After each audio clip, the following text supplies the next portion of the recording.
Good evening, I am Uyai and I am coming to you live from Uyo, the capital city of Akwa Ibom State, Nigeria. Today on Spotlight Africa, African Union to organize Libya reconciliation meeting. Johannesburg to build solar farm to avoid power cuts. Tunisian opposition leader summoned by police. Botswana loses a third of its rhinos in 5 years. Plus, more than 50 soldiers killed in Burkina Faso attack. These stories are all just ahead on Spotlight Africa. Do stay with us.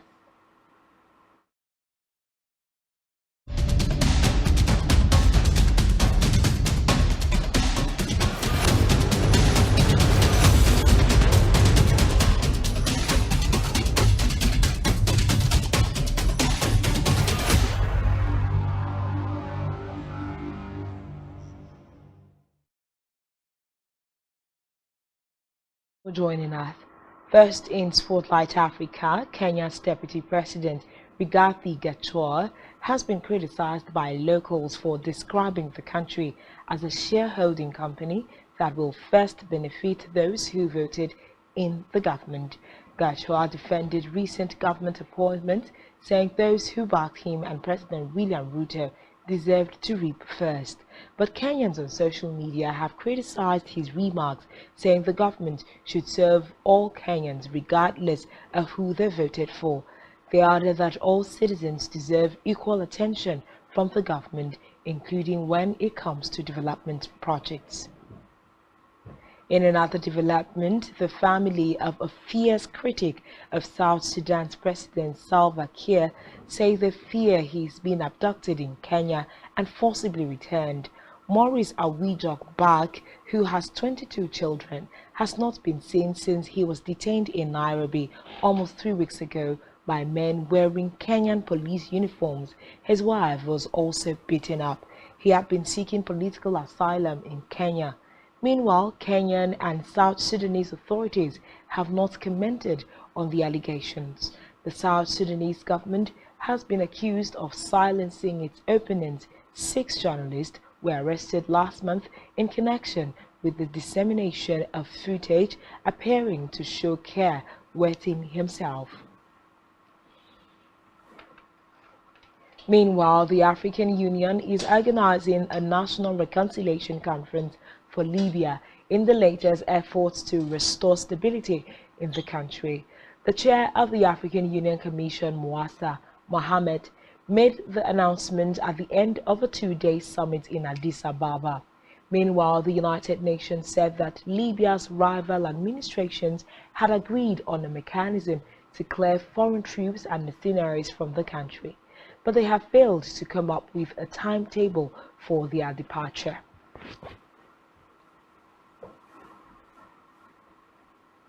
In the meantime, the African Union AU has reiterated its zero-tolerance approach to undemocratic changes of power on the continent.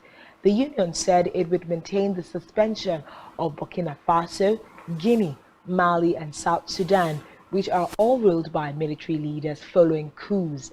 The Commission of Order and Help Democracy take root.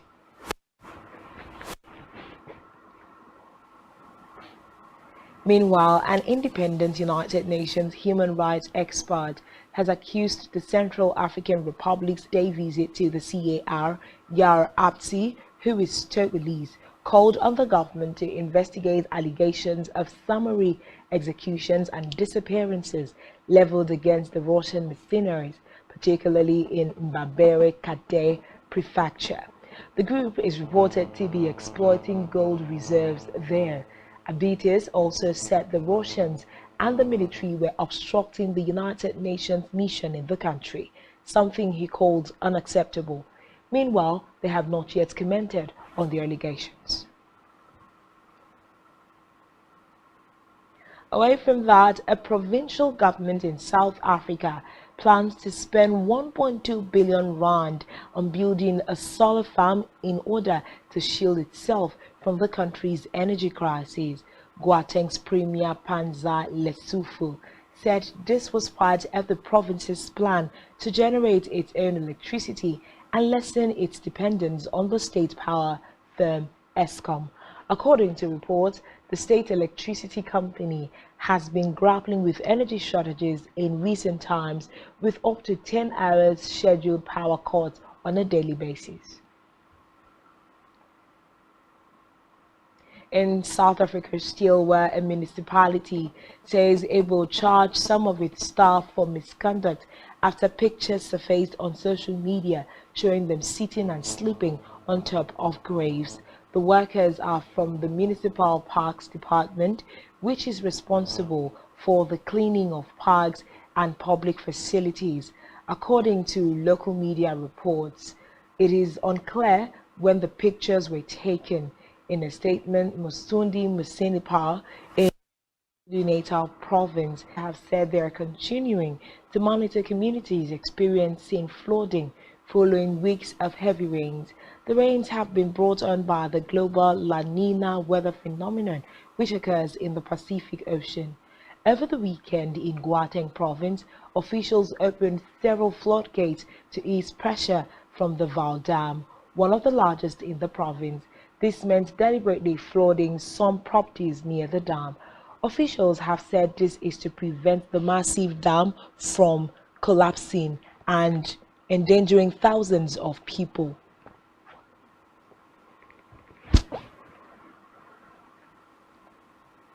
In another development, Sierra Leonean Education Minister David Sage returned home to a hero's welcome to those who demonstrate their excellence in a public sector, their efforts to implement, promote innovation in their domain. Sage was recognized for his efforts to impart education for the children of Sierra Leone. He was among 10 finalists. Meanwhile, staff at the ministry clapped for him as he resumed work on Monday. In the meantime, Burkina Faso has announced that operations by the French army in the jihadist hit West African state were officially over after bilateral relations soared in recent months. According to Burkina's army in a statement, senior officers from Burkina Faso and French forces in the country held a flag-lowering ceremony to mark the occasion at a camp on the outskirts of the capital. Recall that last month France confirmed it would withdraw its contingent of hundreds of troops stationed in Burkina Faso after the junta ruling the Sahel country demanded the force pull out within 4 weeks. Elsewhere, authorities in Tunisia have summoned the head of the main opposition party for questioning. The Islamist Ennahda party said its leader, Rachid Ghannouchi, had been asked to present himself at a police station in the capital, Tunis. Police have arrested several prominent figures critical of President Kais Saied in recent weeks. They include senior Ennahda politicians, the head of an independent radio station, an influential businessman, and 2 judges. President Said, who dissolved parliament in 2022 before rewriting the constitution, says his actions are necessary to save Tunisia from chaos. His critics have denounced the moves as an anti-democratic coup. Moroccan music star on trial for rape in France. Stay tuned for details of this and more after the break.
A prominent military leader in Sudan has called the overthrow politically benefited supporters of former long-time ruler Omar al-Bashir.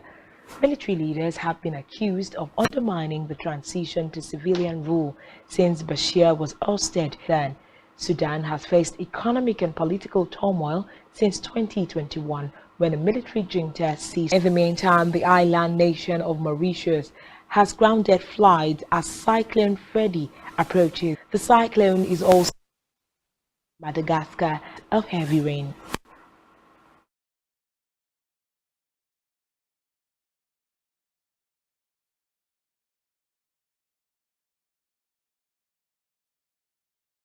Mali launched joint military operations against Islamic State militants on Monday, killing hundreds of local residents and legions to Mali's transitional authorities.